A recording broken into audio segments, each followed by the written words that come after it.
ഞങ്ങളുടെ ഇവിടുത്തെ ഒരു DK ബ്രദർ എൻ്റെ കൂടെ അവിടെ താമസിക്കാനിടയായി കൃപാസനത്തിൽ. ബ്രദർ പോകാൻ നേരത്തെ ഞാൻ ചോദിച്ചു, വാട്ട് യു ഫെൽറ്റ്, നിനക്ക് എന്ത് അനുഭവപ്പെട്ട് കൃപാസനത്തിൽ വന്നപ്പോൾ?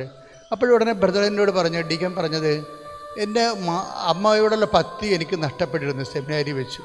ഞാൻ അവിടെ നയിപ്പോയി. അത് സത്യമായ കാര്യമാണ്. സെമിനാരി വെച്ച് നമ്മൾ നല്ല കുടുംബങ്ങളിൽ നിന്ന് ചെന്നതിന് ശേഷം, നല്ല പ്രാർത്ഥന ചൈതന്യത്തോടെ ജീവിച്ച ശേഷം അവിടെ ചെന്നിട്ട് ഫിലോസഫിയും തിയോളജിയും ഒക്കെ പഠിച്ചു വരുമ്പോൾ, ഈ ഐഡിയലിസം കയറി വരുമ്പോൾ ആധ്യാത്മികത പെട്ടെന്നിങ്ങനെ നമ്മുടെ കുടുംബത്തിനൊരു ആധ്യാത്മികതയുണ്ട്. അതാണ് നമ്മുടെ സഭയുടെ കരുത്തെന്ന് പറയുന്നത്.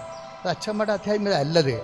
കുടുംബത്തിലെ പാരമ്പര്യമുള്ള മാതാപിതാക്കന്മാർ കൈമാറി വന്നൊരു ആധ്യാത്മികതയുണ്ട്. അത് നഷ്ടപ്പെട്ട് കഴിഞ്ഞാൽ പിന്നെ ആരുണ്ടായിട്ടും കാര്യമില്ല. ഈ ദിവസങ്ങൾ ഇവിടെ ഇസ്ക്രിമാനായിട്ട് തിരഞ്ഞെടുത്ത ഒരു സഹോദരൻ എൻ്റെ വാട്സപ്പിലൊരു സന്ദേശം തന്നു. അച്ഛാ, എനിക്ക് മാതാവിൻ്റെ മടിയിലിരിക്കാൻ ഒരു ദൈവവിളി കിട്ടിയെന്ന്. ഞാൻ തന്നെ വളരെ ചെറുപ്പക്കാരനായി മിടുക്കൻ തുമ്പളിക്കാരനാണ്. ആ ഇസ്ക്രിമാനായിട്ട് തിരഞ്ഞെടുത്തപ്പോൾ പറഞ്ഞിരിക്കുകയാണ്, എനിക്ക് മാതാവിൻ്റെ മടിയിലിരിക്കാൻ ഒരു ദൈവവിളി കിട്ടി. ദാറ്റ് മീൻസ് ആ ബന്ധം എന്നൊക്കെ പറയണത് അല്ല എന്നെ ഇസ്ക്രിമാനായി തിരഞ്ഞെടുത്തു എന്നല്ല പറയണത്, മറിച്ച് അമ്മയുമായിട്ടുള്ള ആത്മബന്ധം ഊട്ടി ഉറപ്പിക്കാൻ എനിക്കൊരു അവസരം കിട്ടിയെന്നാണ്. അതിപ്പോഴത്തെ ഈ തലമുറ ചെറുപ്പക്കാരൻ പറഞ്ഞു കഴിഞ്ഞാൽ അതിൻ്റെ അർത്ഥം നമ്മൾ ജയിച്ചെന്നാണ് അതിൻ്റെ അർത്ഥം. എൻ്റെ കാര്യം എന്താണ്? നമ്മുടെ തലമുറയിലേക്ക് മാതൃഭക്തി, നമ്മുടെ വിശുദ്ധ പാരമ്പര്യം കൈമാറുന്നതിൽ തുമ്പോളി സമൂഹം വിജയിച്ചു എന്നതിൻ്റെ അർത്ഥം. കാര്യം പോർട്ടുഗീസുകാർ, അതായത് നമുക്കറിയാം, ഞാൻ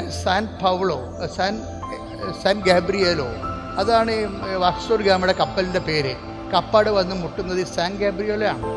സാൻ ഗാബ്രിയേലോ ആദ്യമായിട്ടും പോർട്ടുഗീസിന് പോകുമ്പോൾ 6 മാസം കഴിഞ്ഞാണ് നമ്മുടെ തീരത്ത് വരണത്. നമ്മുടെ തീരത്ത് വരുമ്പോൾ ഈ എവിടേക്കാണ് പോണത്, ഇന്ത്യ എവിടെയാണ്, എങ്ങനെയാണെന്നൊക്കെ, എവിടെ ചെന്നാൽ എന്ത് സംഭവിക്കും, നോ ഐഡിയ. വാസ്കോ ഡ ഗാമയ്ക്ക് നോ ഐഡിയ. പറഞ്ഞു കേട്ട കുറച്ച് ഐഡിയ ഉള്ളു. ആദ്യമായിട്ട് പറഞ്ഞ മനുഷ്യനാണ്. പക്ഷേ ഈ സാൻ ഗബ്രിയേലിൻ്റെ മുമ്പിൽ കാണിക്കുന്നത് അഭിനോത്ഭവ മാതാവാണ്, നമ്മുടെ തുമ്പളി മാതാവാണ്. അതായത് അതാണ് നമ്മുടെ പൂർവികരും ചരിത്രം എങ്ങനെ സൃഷ്ടിച്ചത്.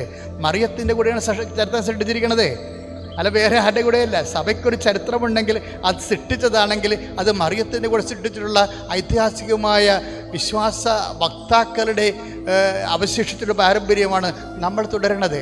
അത് ഗോവയിലെ മാതിരെ ദേവസ്വം തൊട്ട് ഇങ്ങോട്ട് വരുമ്പോൾ വെള്ളാറപ്പാടത്തമ്മ, തുമ്പോളി മാതാവ്, വിഴിഞ്ഞത്തമ്മ, അതുപോലെ തന്നെ വേളാങ്കണ്ണി മാതാവ്, ഈ ഇന്ത്യയുടെ എല്ലാ അതിരുകളിലും ഈ വിശ്വാസ സമൂഹം മാതാവിൻ്റെ തിരുസ്വരൂപം പ്രതിഷ്ഠിച്ചിരിക്കുകയാണ്.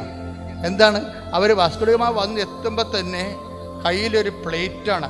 നമ്മുടെ ഗുണ്ടട്ടിൻ്റെ കേരളപ്പഴിമയിൽ കണ്ടാൽ നമ്മൾ ഞെട്ടിപ്പോവും. ആ അദ്ദേഹത്തിൻ്റെ വിവരണങ്ങൾ. വാസ്കോ ഡ ഗാമ വന്ന് ഇറങ്ങുമ്പോൾ തന്നെ അദ്ദേഹം നെഞ്ചിൽ ഒരു ബ്രസ്റ്റ് പ്ലേറ്റ് ഉണ്ട്, മുഴുവൻ ഗോൾഡ് ബ്രസ്റ്റ് പ്ലേറ്റാണ്. ഇദ്ദേഹം ഇത് ബ്രസ്റ്റ് പ്ലേറ്റ് നോക്കുമ്പോൾ എന്താണെന്ന് വെച്ച് കഴിഞ്ഞാൽ അത് മാതാവിൻ്റെ രൂപമാണ്. മാതാവിൻ്റെ രൂപം ഒരു 3 കിലോ ഉള്ള മാതാവിൻ്റെ രൂപം ഒരു പ്ലേറ്റിൽ കെട്ടിത്തൂക്കിയാണ് ഈ മനുഷ്യൻ ഇവിടെ വന്ന് ലാൻഡ് ചെയ്യണത്. എന്താ കാര്യം? എനിക്ക് മുമ്പേ പോകേണ്ടത് അമ്മയാണ്.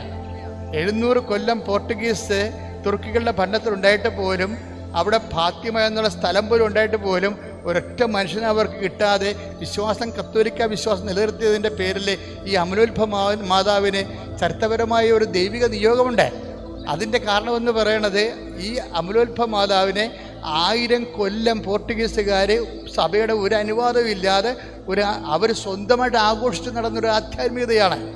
അവർ 1000 കൊല്ലം എന്താണ് സർപ്പത്തിൻ്റെ തലയ്ക്ക് ചവിട്ടുന്ന ഒരു ദൈവത്തിൻ്റെ മകള്, ദൈവമാതാവിൻ്റെ ഒരു രൂപം അവർക്ക് ആദ്യമായി വെളിപാട് കിട്ടിയൊരു സമൂഹമാണ് അവർ.